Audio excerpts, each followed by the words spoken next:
بسم اللہ الرحمن الرحیم۔ سب سے پہلے ایک انسانی جوڑا پیدا کیا آدم اور حوا۔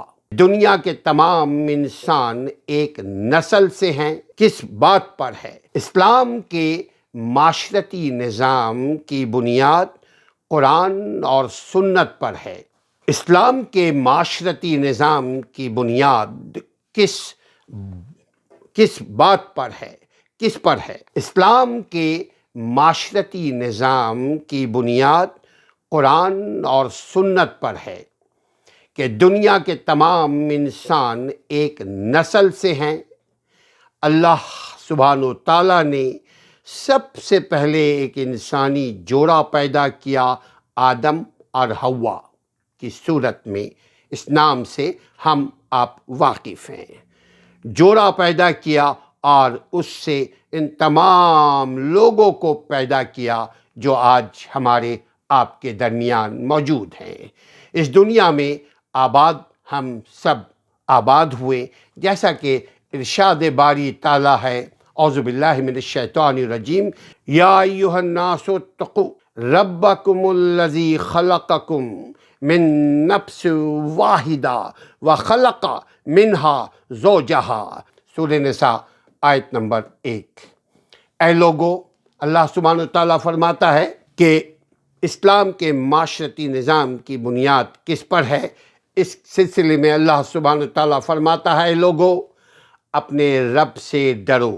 یا ایھا الناس اتقوا ربکم الذی خلقکم من نفس واحدہ۔ اے ایمان والو، اتقوا اللہ، اللہ سے ڈرو۔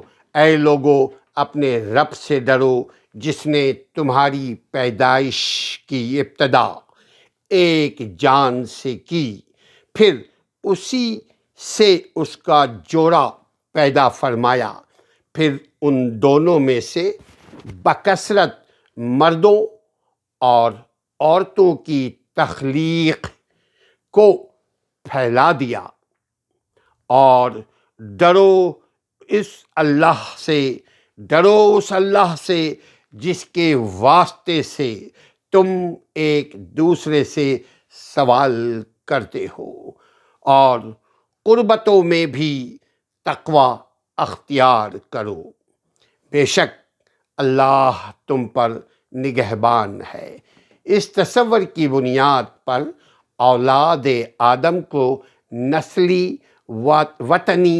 نسلی وطنی جو ملک ہے، وطنی، لسانی اور جغرافیائی اکائیوں سے تقسیم کرنے کی بجائے اسلام ایک فکری، اخلاقی، اصولی اور معاشرہ تعمیر کرنے کی ہدایت کرتا ہے، ترغیب دیتا ہے، رستہ بتاتا ہے، جس میں انسانوں کے باہم ملنے کی بنیاد ان کی جائے پیدائش نہیں ہوتی۔ انسان کی آئیڈینٹی اس کی پیدائش میں نہیں ہے، اس کے کلر میں نہیں ہے، اس کے پیسے مال و زر میں نہیں ہے۔ انسان کی آئیڈینٹی تقویٰ میں ہے، جس میں انسانوں کے باہم ملنے کی بنیاد ان کی جائے پیدائش نہیں، بلکہ ایک عقیدہ اور ایک اخلاقی ضابطہ ہوتا ہے۔ ہر وہ شخص جو ایک اللہ کو اپنا مالک، اپنا معبود، اپنا پیدا کرنے والا، اپنا رب مانے اور حضور نبی اکرم صلی اللہ علیہ وسلم کی ختم نبوت رسالت پر ایمان رکھے، اور آپ صلی اللہ علیہ وسلم کی لائی ہوئی شریعت محمدیہ ہدایت کو اپنا ضابطۂ حیات مانے، عمل کرے، وہ اس معاشرے میں شامل ہو سکتا ہے، خواہ وہ افریقہ کا رہنے والا کالا ہو، امریکہ کا رہنے والا گورا ہو، ہم جیسے لوگ گندمی لوگ ہوں، خواہ وہ اردو بولتا ہو، خواہ وہ عربی بولتا ہو، اجمی ہو، فارسی ہو، چائنیز ہو، کسی بھی زبان کا مالک ہو، جو افراد بھی اس معاشرے کا حصہ ہوں گے، ان سب کے حقوق ان سب کے پریویلیج، ان سب کے رائٹس اور معاشرتی مراتب یکساں ہوں گے۔ ان کے درمیان کسی قسم کی نسلی تعصب، ان کے درمیان کسی قسم کی قومی تعصب یا طبقاتی امتیاز نہ ہوں گے، نہیں ہونا چاہیے۔ کوئی اپنی ذات، اپنے پیشے کے لحاظ سے قابل تحقیر یا قابل تحسین نہیں گردانا جائے گا۔ اسلام میں چونکہ کوئی پاپائیت، کوئی کلرجیزم، کوئی پیشوائیت نہیں ہے، لہذا کوئی بھی نسلاً یا موروثاً خاندانی اعتبار سے انہیرنٹ مرات یافتہ نہیں ہوتا ہے۔ اس اصول کی بنیاد پر کسی کو اپنی ذات، کسی کو اپنی برادری، کسی کو اپنی حسب نسب کی بنیاد پر کوئی مخصوص قسم کے حقوق حاصل نہیں ہوں گے۔ اس فکری اور اصولی قاعدے کی بنا پر اسلامی معاشرے میں ہر وہ شخص برابر کے حقوق کے ساتھ شامل ہوگا جو ایک عقیدے، ایک اخلاقی طور طریقہ، تمدن، ضابطے کو تسلیم کرے۔ جو اس عقیدے اور ضابطے کو نہ مانے تو یہ اسلامی معاشرہ سے اپنے دائرے کار میں نہیں لیتا۔ اسلامی معاشرہ اس شخص کو جو نافرمان ہو اس کو اپنے دائرے کار میں نہیں لیتا، لیکن انسانی برادری کا تعلق اس کے ساتھ قائم کرنے اور انسانیت کے حقوق اسے دینے کو تیار ہے، یعنی کسی آئینی اتحاد اور دستوری وفاق کی بنا پر وہ اس قوم کا حصہ رہے گا۔ یہ ہے اسلام کے معاشرتی نظام کی بنیاد۔ اسلام کا معاشرتی نظام، نافرمانی یہ ایک خطرناک معاشرتی خارجی بیماری ہے۔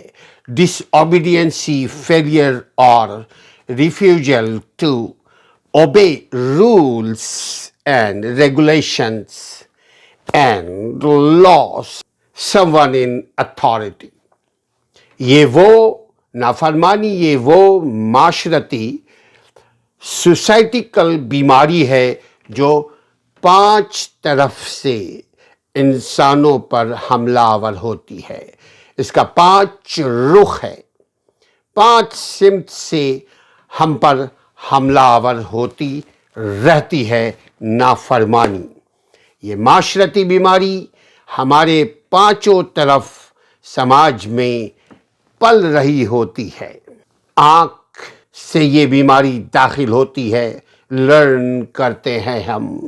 کان سے سن کر یہ بیماری ہم تک پہنچتی ہے اور لرن کرتے ہیں ہم، پرورش کرتے ہیں اس بیماری کی۔ ناک کے ذریعے سونگھ کر یہ بیماری کو ہم حاصل کرتے ہیں، پرورش کرتے ہیں، سیکھتے ہیں، عمل کرتے ہیں، اپنی زندگی کو خسارہ بناتے ہیں۔ زبان کے ذریعے یہ بیماری، معاشرتی بیماری، سماجی بیماری ہم حاصل کرتے ہیں۔ اپنی زبان کو جب لگام نہ ہو تو زبان کے ذریعے بھی ہم یہ بیماری حاصل کرتے ہیں۔ اور محسوسات، فیلنگ، احساس کے ذریعے ہمارے تک یہ بیماری، نافرمانی کی بیماری پہنچتی ہے۔ ہم دیکھتے ہیں دوسرا نافرمان بچہ، دوسرا نافرمان بالغ، دوسرا نافرمان شخص کس طرح باتیں اپنے بڑوں کی نافرمانی کر رہا ہے۔ ہم ان 5 چیزوں سے اس بیماری میں مبتلا ہو جاتے ہیں۔ یہ نافرمانی کو ہوتا ہوا آنکھوں سے دیکھتی ہے۔ ہم ان آنکھوں سے، بینائی سے نافرمانی ہوتا ہوا دیکھتے ہیں۔ اگر ایمان مضبوط ہو تو آنکھیں روتی ہیں، ورنہ آنکھوں سے ہم مزے لے کر گنہگار ہوتے رہتے ہیں، جسے گناہ بے لذت کہتے ہیں۔ بچوں کی معاشرتی، نفسیاتی اور جذباتی تربیت نہ ہونے کی وجہ سے بھی ہم اس نافرمانی میں مبتلا ہو جاتے ہیں۔ نافرمانی کے ایک اور ثمرات ہے کہ اگر آج ہم آپ کے نافرمان ہوں گے، کل ہمارے چھوٹے ہمارے نافرمان ہوں گے۔ نافرمانی ایک وہ نحوست ہے، یہ وہ ایک سلسلہ ہے، یہ وہ ایک بیماری ہے، یہ ایک کینسر ہے جو اگر ہم نہ روکیں تو یہ ہماری ذات سے لے کر ہمارے گھر تک کو تہو بالا کر دیتی ہے۔ نافرمانی، اللہ کی نافرمانی سے بچیں، بڑوں کی نافرمانی سے بچیں، حق کے نافرمانی سے بچیں، جہاں سچ بات آ جائے اس سے نافرمانی سے بچیں، جہاں بات سمجھ میں آ جائے وہاں ضد چھوڑیں، نافرمانی چھوڑیں، فرما بردار بن جائیں، اپنے محسن کے فرما بردار، اپنے ماں باپ کے فرما بردار، اپنے بڑوں کے فرما بردار، اپنے رب کے فرما بردار، اپنے رسول کے فرما بردار، تبھی جا کر ہم ان پانچوں چیزوں پر، پانچوں ٹولز پر قابو پا سکتے ہیں۔ کون سی پانچ چیزیں؟ آنکھ کے ذریعے نافرمانی، کان کے ذریعے نافرمانی، ناک کے ذریعے نافرمانی، زبان کے ذریعے نافرمانی، احساس کے ذریعے نافرمانی۔ ان پانچوں چیزوں کو اگر ہم نے قابو پا لیا، یعنی سمجھ لیا کہ نافرمانی کے اثرات بہت خطرناک ہوتے ہیں۔ نافرمانی سے بچیے، فرما بردار بنیے۔ بہترین حل ہے، برائی سے بچنا ہے تو بھلائی کیجیے، نافرمانی سے بچنا ہے تو فرما برداری اپنائیے۔ 1 منٹ کی تکلیف ہوگی، انا کو ٹھیس پہنچے گا۔ فرما بردار جب آپ کسی کے ہوں گے، آپ کے ایک لمحے کے لیے آپ کے انا کو ٹھیس پہنچے گا، لیکن جو ہی آپ نے اپنے انا کی پرواہ نہ کی، انا کو فنا کر دیا، فرما بردار ہو گئے، رب بھی راضی، جگ بھی راضی، باہر بھی راضی، گھر بھی راضی، بڑے بھی راضی، بچے بھی راضی، اللہ بھی راضی، بندہ بھی راضی۔ نافرمانی سے بچیے، اپنے آنکھ، کان، ناک، زبان، اپنے احساسات پر قابو پائیے۔ وما علینا الا البلاغ المبین۔